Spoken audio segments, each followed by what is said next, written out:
Oi, tudo bem com você? Eu espero que sim. O meu nome é Michelle Alves e esse é o Mixed, o podcast pra gente conversar, trocar conselhos e recebermos convidados de vez em quando. É assim, tudo misturado.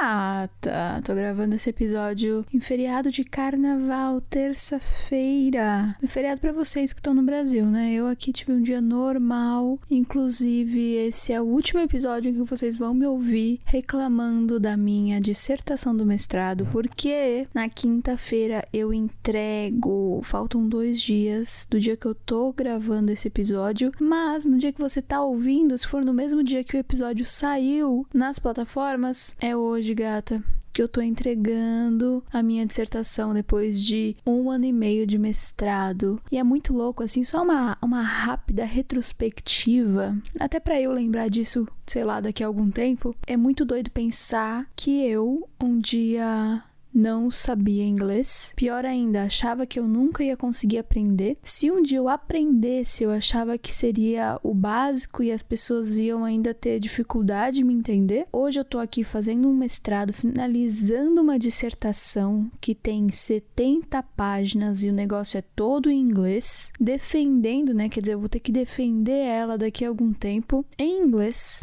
Acima disso, eu também trabalho em inglês. Eu fiz todas as matérias do mestrado em inglês. Eu vivo falando inglês. Devia estar aprendendo alemão a essa altura do campeonato? Devia, mas é o que a gente tem no momento, né? Vamos trabalhar com isso. Eu tenho que estar realmente muito orgulhosa e eu tenho uma sensação de que, será que eu podia ter feito mais? Mas aí, ao mesmo tempo, penso e eu paro e penso, Michelle, você fez o que você conseguiu, você fez o que estava ao seu alcance, você deu o seu melhor com aquilo que você tinha, com o tempo que você tinha, com o conhecimento que você tem, e é isso, força, vai dar tudo certo. Então, assim, para me deixar aqui um presentinho de entrega de dissertação, se você ainda não avaliou o meu podcast aqui no Spotify com 5 estrelinhas, este é o seu momento, eu vou ficar muito feliz. Ou então, se você ainda não segue o podcast lá no Instagram, @mixed.podcast, você pode seguir, porque a gente tá quase chegando a 2.000 seguidores. Uhul!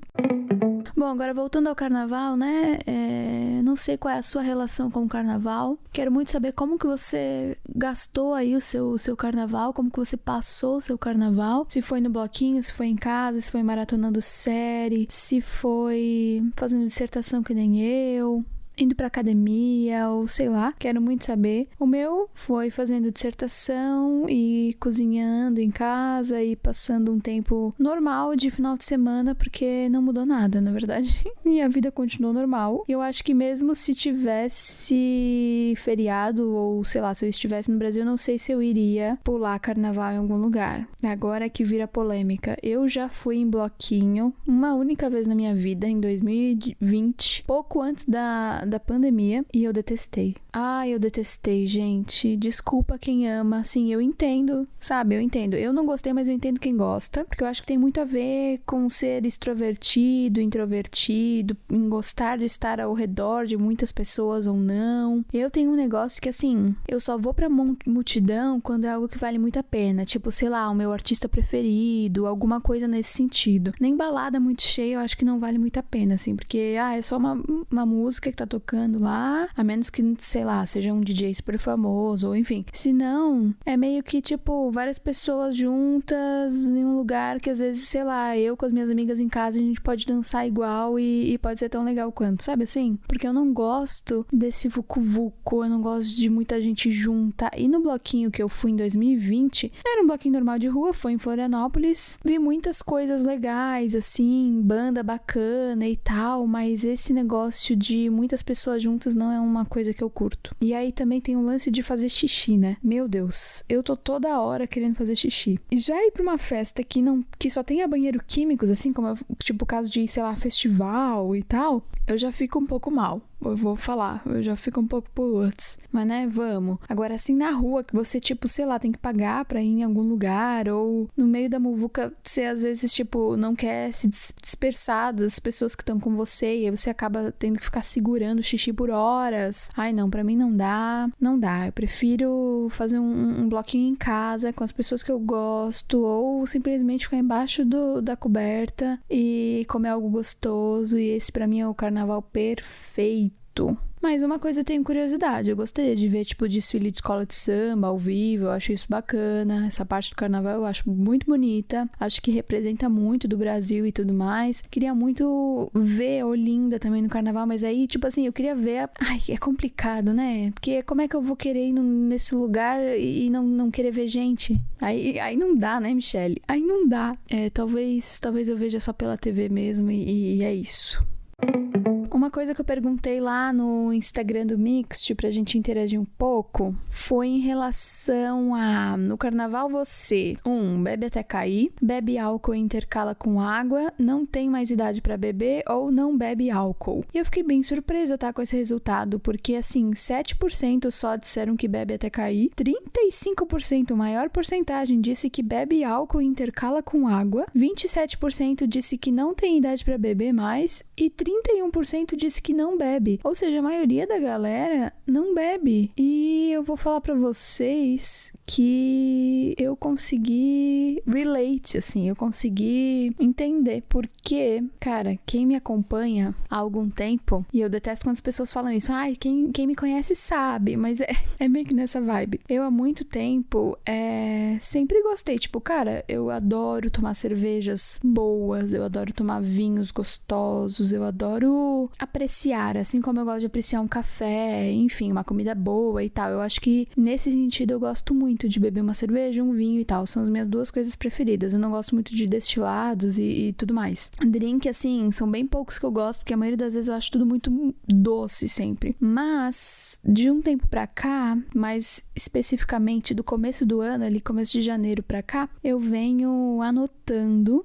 os dias que eu bebo. E por que eu falei que a galera que me conhece há mais tempo vai saber? É porque eu comecei essa linha de raciocínio e não terminei, né? É porque eu sempre bebi bastante, assim. Acho que eu sempre mostrei muito disso, assim, né? Tipo, nos meus vídeos, nos stories, enfim. Sempre, tipo, a bebida, o álcool tava ali em momentos felizes, de comemoração. Durante a pandemia eu perdi um pouco da linha, assim, porque eu ficava, tipo, triste. Eu falava, não tem nada pra fazer, eu vou beber. E aí, assim, chegou momentos, tipo, do auge da minha tristeza por causa da pandemia, que, sei lá, eu tinha que beber todos os dias, pelo menos um pouquinho, assim. E aí teve um momento que eu comecei a enxergar que tinha alguma coisa errada, que tava meio absurdo, mesmo que fosse uma taça de vinho por dia, tipo assim, qual que é a necessidade? Por que, tipo, não é só pra tomar porque eu gosto do gosto, é pra tomar pra suprir uma necessidade, pra tentar mascarar um sentimento, e aí que eu acho que começa o problema. E aí eu lembro que na época, isso foi ali 2020, eu comecei a dar uma maneirada, e aí eu sentia que, tipo assim, tá, mas eu ainda preciso tomar alguma coisa pra me sentir que eu tô, tipo, aproveitando esse momento tomando alguma coisa. Eu lembro que era assim, à noite, depois do jantar, eu ia assistir algum seriado e tal, aí eu comecei a trocar por tônica, sem açúcar, suco de uva integral, ou sei lá, alguma coisinha, uma kombucha, alguma coisa que eu conseguisse ali mascarar, assim. Isso foi por muito tempo, era tipo, não, mas quando chegava a sexta, não, agora não bebi a semana toda, agora eu posso. Então, eu comecei a criar uma relação com o álcool muito de, tipo, usar ele pra momentos bons e momentos ruins, o que não é muito saudável, né, gente? Vamos combinar. E aí, isso meio que melhorou, 2021 as coisas melhoraram e tal, mas, enfim, ainda bebia bastante, comparado a hoje, né? Se eu comparar hoje, porque aí que eu quero chegar. A partir de janeiro desse ano, eu comecei a contar e marcar no bloco de notas do meu celular os dias que eu bebi álcool. E aí eu marco qual foi o dia e o que eu bebi naquele dia. Eu lembro que quando eu cheguei aqui em Berlim, em setembro de 2021, eu despiroquei. Nossa, bebi álcool sempre. Até porque, tipo assim, o álcool muitas vezes ele tá relacionado a um momento de socialização, né? Tipo, principalmente quando você não tem muita intimidade com as pessoas, talvez você que não beba álcool pode entender o que eu tô falando. Se você é aquela pessoa que não bebe álcool no rolê, as pessoas ficam tipo, mas por quê? Mas assim você não vai se divertir. Mas nossa, que chato. Nossa, como que você consegue? E é quase tão chato assim quanto, sei lá, quando tem um vegano no rolê. Tipo, eu consigo me colocar nesse lugar, porque também tem isso. Quando você vai num churrasco, a pessoa fica, tipo, te empurrando carne, falando, mas você tá no churrasco. Enfim, eu fico, tipo, não, obrigada, não quero, não preciso, eu tô bem. E esse lance do álcool, né, de, tipo, você estar em um lugar, numa festa, numa balada, ou mesmo numa confraternização na casa de alguém e não estar bebendo é algo que as pessoas ficam, tipo, se perguntando, né? E aí, às vezes, até te deixa um pouco de canto, porque, você não tá na mesma vibe, nem adianta puxar um assunto, ou enfim. É bizarro isso. E aí, eu comecei só a reparar nisso, a pensar mais nisso, a partir do momento que eu comecei a ter esse controle. E eu digo que pra mim, eu tive que ter um controle porque é o que fazia sentido. Comparado a Michelle de antigamente, que, tipo assim, tomava todo dia e nem lembrava, tipo assim, nem sentia, era uma coisa automática, pra uma Michelle que consegue, sempre que tomar alguma coisa, marcar, é uma super evolução. E eu fiz isso, assim, meio que por uma sensação interna que veio. Tipo, sinceramente, eu acho que foi a primeira vez que eu anotei aqui no meu bloco de notas, foi dia 6 de janeiro. Eu lembro que passou ali meu aniversário, festas, é sempre uma loucura, um monte de festa, confraternização, e é que você acaba bebendo mais e tal. E aí eu pensei, eu vou dar uma parada, vou ficar uma semana, um mês sem beber. E aí eu pensei, não vou fazer isso, vou fazer melhor, vou anotar sempre que eu bebo. Porque ao invés de começar a tentar, tipo, ficar um mês sem beber e, tipo, tirar tudo de uma vez, talvez eu me frustre, porque talvez eu não consiga, então eu vou começar a anotar. E aí o que eu percebi anotando agora, né, 2 meses quase, é que eu bebi bem menos do que eu achei que eu iria beber. Eu entendo que eu, tipo, diminuí, mas eu acho que o que me ajudou a diminuir foi justamente eu estar anotando e tá, tipo, tomando nota e tá materializando isso. Toda vez que eu vou lá anotar, eu fico, nossa, mas daí essa semana é a segunda vez que eu bebo. Porque o que acontece, né? Ainda no final de semana são os dias mais propícios na minha vida, na minha realidade, a beber uma coisa ou outra. Mas o que eu tô bebendo agora? 1 taça de vinho. Fui pro rolê final de semana, levei o meu vinho, que eu dividi com geral, e ainda, tipo, fui falando, não, toma. Antigamente eu ficaria, não, esse é o meu vinho, sabe? E eu levei a aguinha com gás, pra terminar o rolê hidratada, pra não acordar azeda e pra ficar no grau. Até porque eu tenho que lembrar que eu tô chegando aos 30, né? E assim, às vezes, se eu passo de 1 taça de vinho, tomo 2, no outro dia eu já sinto. Eu vou contar pra vocês, eu já sinto. É doideira. Então eu tô me limitando ali 1 tacinha de vinho, até porque agora é inverno, e aí eu fico tipo, vinho é gostoso e tal, e eu realmente gosto muito de vinho. E tá dando certo. O mais engraçado foi que, tipo, no começo do mês, agora em fevereiro, acho que foi final de janeiro, começo de fevereiro, o Canadá soltou, tipo, como se fosse um conselho da saúde do Canadá, sabe? Soltou uma nota falando que eles consideram que o álcool, de qualquer forma, não é adequado pro ser humano. Basicamente, antes, o Canadá tinha, tipo assim, você beber até tanto por semana é ok.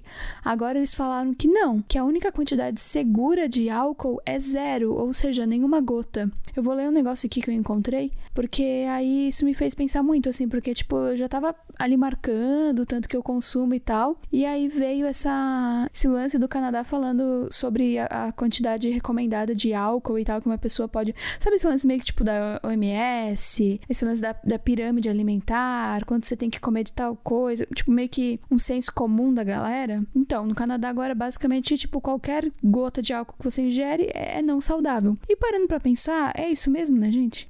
Sei lá, é que nem fumar, não tem nada de bom em fumar, saca? Tipo assim, não vai te acrescentar em nada. Você fuma sabendo que só tá te prejudicando. Mas eu entendo que tem 1000 outras coisas envolvidas, ansiedade, o próprio vício, etc. Eu sei. Mas se a gente, tipo assim, for parar pra pensar, não tem nada de bom naquilo ali, saca? É que nem o álcool, não tem nada de bom. Em 1 ml de álcool, é álcool, não tem nada de bom. Tipo assim, não tem um nutriente, não tem nada. Não tem nada, é álcool. E álcool só ferra a gente. Eu vou ler aqui. Uma recente mudança na recomendação de consumo de álcool no Canadá chamou a atenção pelo rigor. De acordo com o documento, a única quantidade segura de álcool é 0. Diferentemente do Canadá, o Brasil não tem um consenso determinado por uma entidade médica nacional, mas segue a recomendação da OMS, que também afirma não existir um padrão de consumo de álcool que seja absolutamente seguro. Atualmente não existem definições oficiais para a dose padrão e consumo moderado no Brasil, mas o CISA, o Centro de Informação sobre Saúde e Álcool, considera que uma dose padrão corresponde a 14 gramas de etanol puro no contexto brasileiro. Isso aqui é uma outra coisa que eu achei bizarra, né? Quando eu li, o álcool, vai parecer idiota falando, mas o álcool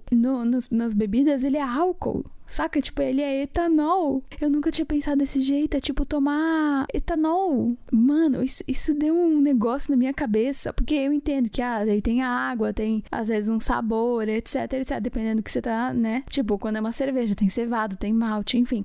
Mas, assim, o álcool é etanol. Isso aqui me deu um bug no cérebro, mas vamos lá. Isso corresponde a 350 ml de cerveja, ou seja, 14 gramas de etanol, que é uma quantidade considerável, é 350 ml de cerveja, que é como se fosse 5% de álcool. Ou 150 ml de vinho, 12% de álcool, ou 45 ml de destilado, com aproximadamente 40% de álcool. Eu achei isso bizarro. A OMS define como padrão 10 gramas de etanol puro e recomenda que homens e mulheres não excedam 2 doses por dia e que se abstenham de beber pelo menos 2 dias da semana. Aí tem essa parte aqui, ó. Essa consideração sobre o álcool é algo muito forte e é claro que eu não sou contra. São considerações feitas com base em estudos médicos, mas deve-se também considerar o ponto de vista sociocultural. Dependendo do país, é algo muito fácil de ser quebrado. Se um casal divide uma garrafa de vinho em um jantar comemorativo, já estaria fora do limite. Tem isso também, né? Porque aí eu acho que é uma linha muito tênue entre, tipo, se restringir totalmente e abrir exceções. Mas aí eu também penso, por que precisa ter uma garrafa de vinho? E isso eu tô me perguntando mesmo, tá? Porque, tipo assim, eu vou continuar bebendo, não é que eu parei de beber. Inclusive, só beba se você é acima de 18 anos, por favor. Mas, enfim, não é que eu vou parar, não no momento. Eu acho que, assim, o caminho que eu tô seguindo é pra tentar um dia parar. Mas não é que eu vou fazer isso agora, ou enfim. Mas por que, né, que a gente tem que colocar, tipo, sei lá, uma garrafa de vinho, estourar uma champanhe, ou bebidas muito específicas pra determinado momento de comemoração da vida, assim, sabe? E, tipo, isso tá muito ligado à parada cultural mesmo, social e tudo mais. Isso me lembra muito quando eu parei de comer carne, né? E virei vegana.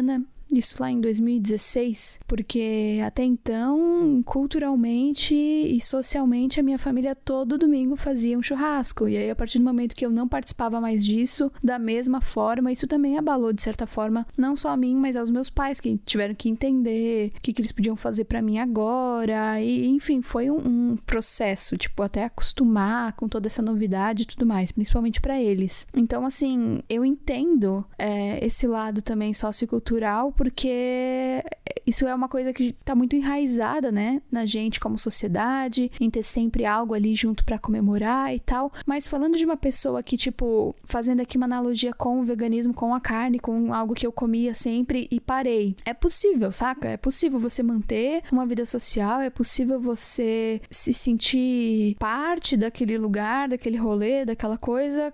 Se você, claro, tá com as pessoas certas, né? As pessoas que confiam, que te respeitam e tudo mais.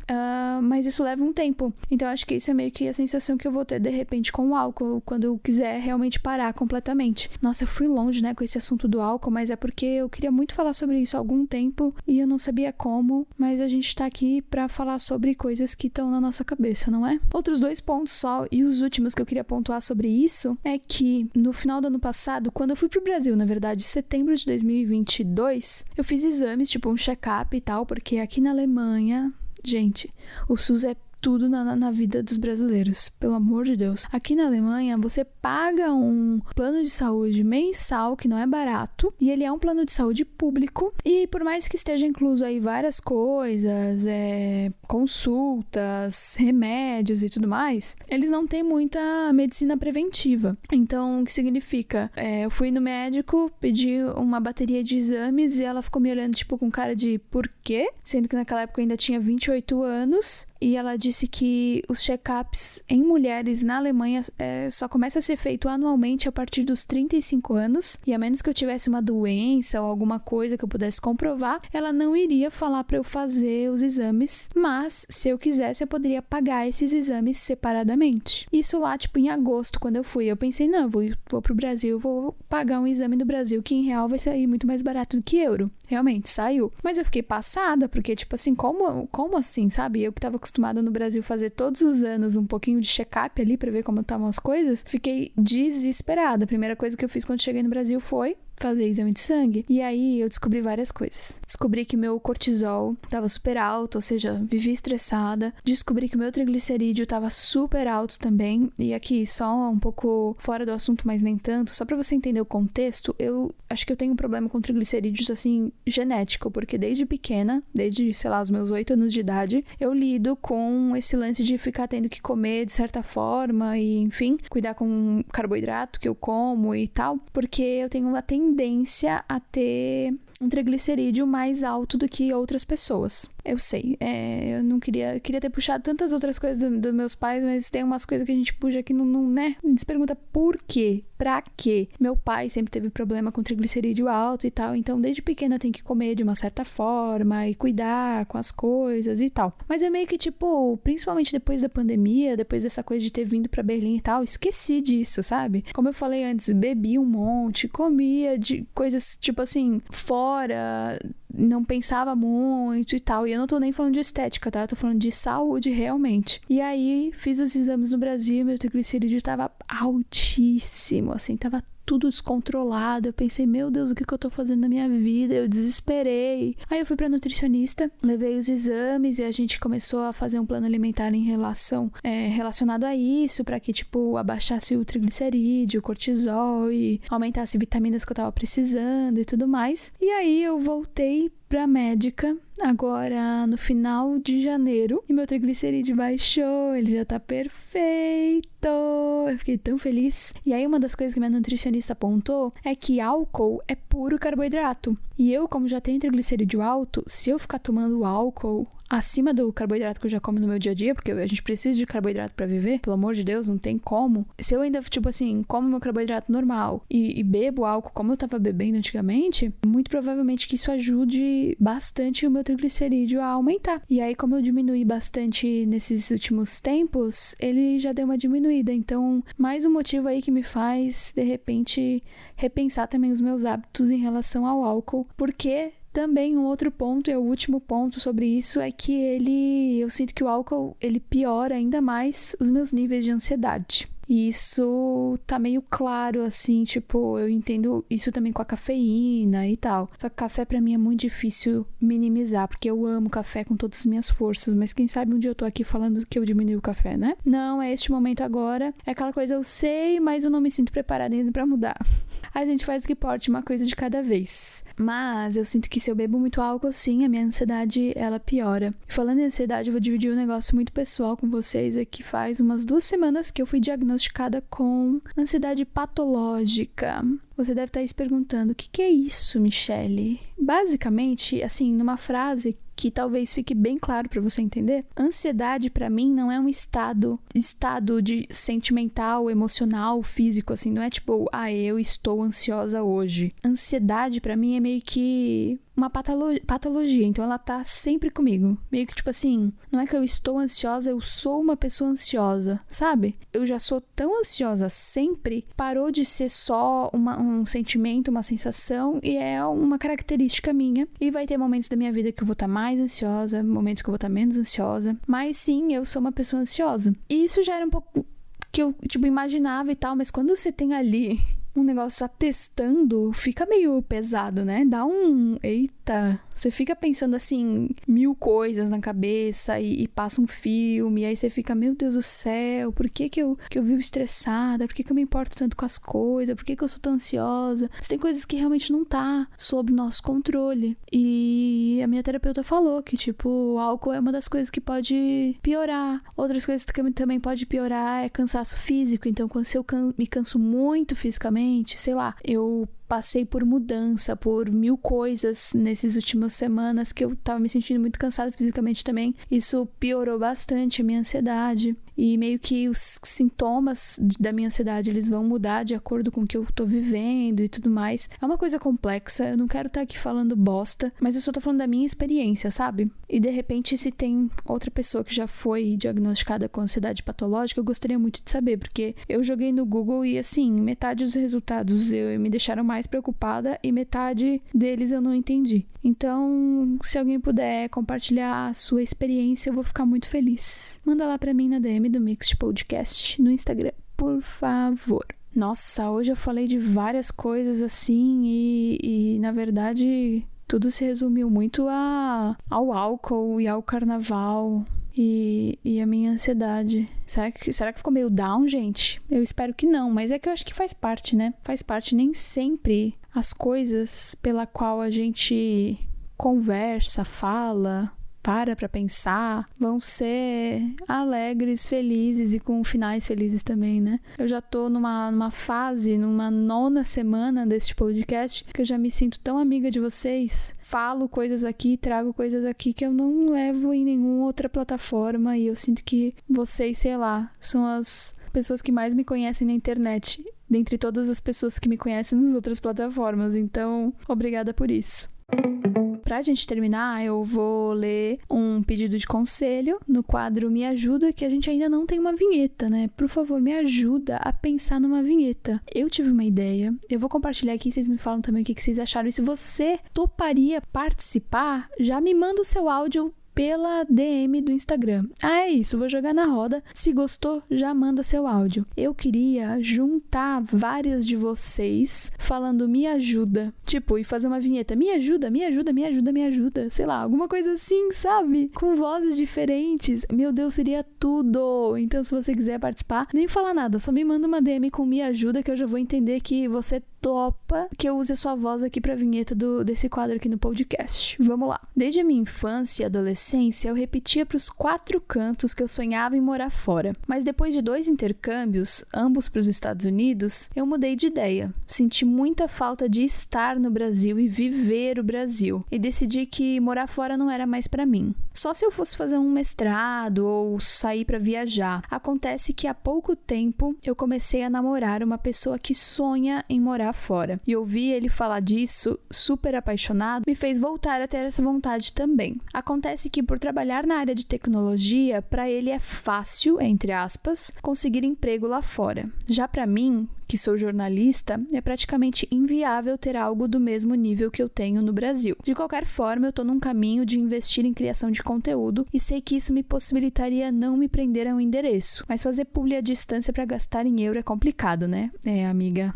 Eu sei bem. Enfim, a ideia de ir com ele sem algo concreto para mim me preocupa. Sinto que seria uma furada que poderia me prejudicar caso algo acontecesse com o relacionamento. Ele é 100% de boa com a ideia de me bancar enquanto eu foco nas minhas redes sociais, mas eu sinto que eu preciso da minha independência financeira. Tens algum conselho? Olha, eu acho que o teu pensamento tá certíssimo em achar que é bacana que você tenha sua independência, porque o que eu vejo morando aqui em Berlim, que muitas mulheres elas vêm acompanhadas dos seus parceiros e que por mais que assim, quando você tem um parceiro de vida e quando você tá num relacionamento legal, saudável e tal, é comum que essas coisas aconteçam, sabe? Tipo, nem sempre os dois vão ganhar o mesmo, nem sempre vai estar fácil financeiramente para as duas partes, às vezes um vai ter que seguir ali e bancar pelos dois, dar conta e para que o outro consiga, sei lá, estudar ou fazer algum curso ou até conseguir um emprego, enfim, eu acho isso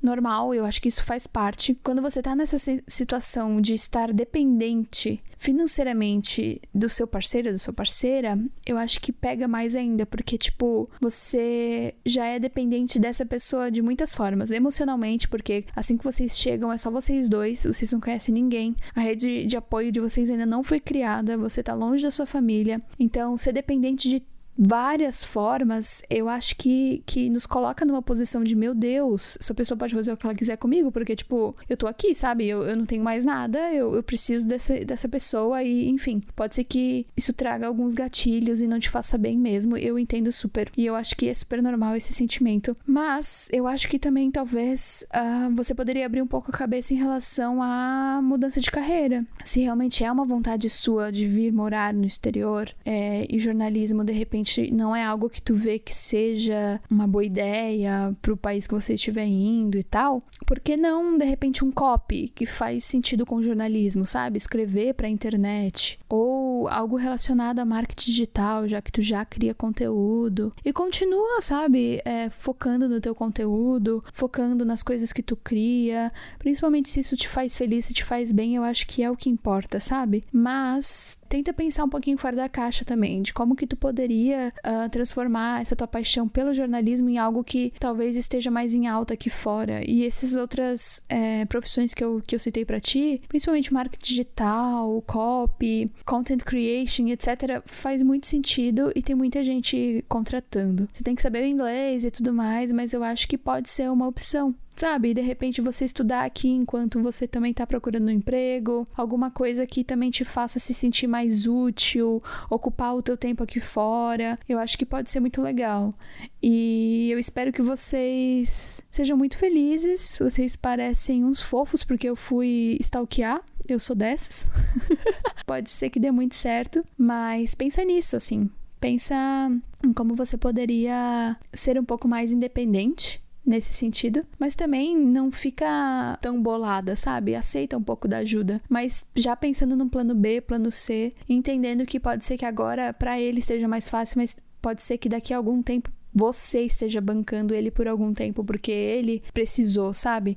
Uma mão lava a outra. Eu acho que no relacionamento tem muito disso, assim, não é de ficar contando moedinha exatamente, de que, tipo, dividindo tudo e etc, principalmente quando você tá nesse relacionamento de que vocês vão estar dividindo 1000 coisas junto, uma casa, as atividades, as tarefas domésticas, etc. É meio que lidar com uma outra pessoa, compartilhar a vida com uma outra pessoa, tem que ser bom e tem que ser leve pras duas partes, e se o outro quer ajudar, tá tudo bem você querer aceitar essa ajuda de vez em quando também, sabe? Porque se fosse na visão dele, né? Se fosse ele precisando, eu acho que você faria o mesmo. Então, fica tranquila, mas pensa um pouquinho fora da caixinha também, que eu tenho certeza que a senhora é inteligentíssima e que vai arranjar aí alguma coisa muito legal pra fazer no exterior, pra trabalhar e pra criar muitos conteúdos belíssimos. Este foi o episódio da semana. Me conta lá no Mixed Podcast se você gostou deste episódio, das coisas que eu trouxe em relação a tudo que eu falei aqui. Vou agora finalizar a minha dissertação, escrever mais um pouquinho, e é isso. O próximo episódio será o 10º. E eu tô pensando em fazer um episódio inteiro só de conselhos. Então, se você quiser me mandar o seu pedido de conselho pro podcast, pro Mixed Podcast no Instagram ou pro meu e-mail, eu vou deixar tudo lá no Instagram pra vocês darem uma olhada e me mandarem, porque a ideia é eu ficar aqui 40 minutos só dando conselhos. O que vocês acham? Bom, é isso. A gente se vê na próxima semana, ou melhor, você me escuta. Um beijinho e tchau!